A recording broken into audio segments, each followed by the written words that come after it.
নমস্কার বন্ধুরা, Subhashgram technical training ইনস্টিটিউটের পক্ষ থেকে নিয়ে এসেছি আরও একটি প্রযুক্তিমূলক এবং শিক্ষামূলক ভিডিও। এই ভিডিওতে আপনারা দেখতে পাবেন আমাদের ফ্রিজ এবং এয়ার কন্ডিশনিং ট্রেডের যে ক্লাসগুলি হয় তার মধ্যে আইসক্রিম ফ্রিজ বা ডিপ ফ্রিজের যে ক্লাসটা হচ্ছে ছোট্ট একটি ভিডিওর মাধ্যমে সেটি আমরা দেখানোর চেষ্টা করছি। গরমকাল এই আইসক্রিম ফ্রিজ বা ডিপ ফ্রিজের যথেষ্টই চাহিদা আছে। আসুন শুরু করা যাক।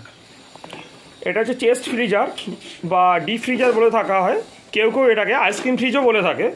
তো এই আইসক্রিম ফ্রিজ বাজারে সাধারণত দু রকমের কিনতে পাওয়া যায়, ঠিক আছে? আইসক্রিম ফ্রিজ সাধারণত বাজারে কত রকমের কিনতে পাওয়া যায়? দু রকমের কিনতে পাওয়া যায়। একটাকে বলা হয় হার্ড টপ, একটাকে বলা হয় গ্লাস টপ। যদি এই যে ঢাকনাটা এরকম শক্ত জিনিস দিয়ে বানানো আছে তার মানে এটা হচ্ছে হার্ড টপ। আর যদি এটার মধ্যে আমরা স্লাইডিং গ্লাস দিতাম, যেটার মধ্যে আইসক্রিম বা কিছু থাকলে ভেতরটা দেখা যেত কী কী আছে, তাহলে তাকে আমরা বলতাম গ্লাস টপ।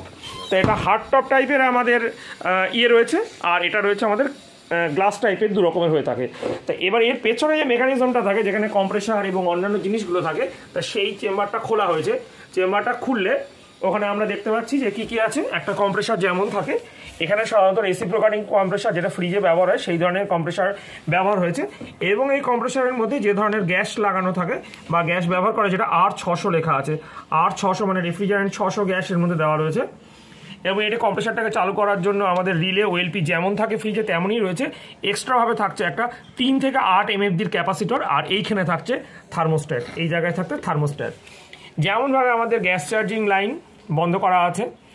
ডিসচার্জ লাইনটা বলেছিলাম সাধারণত সরু ধরনের হয়ে থাকে, এটা ডিসচার্জ লাইন, এবং এটা একটু মোটা মানে এটা সাকশন লাইন।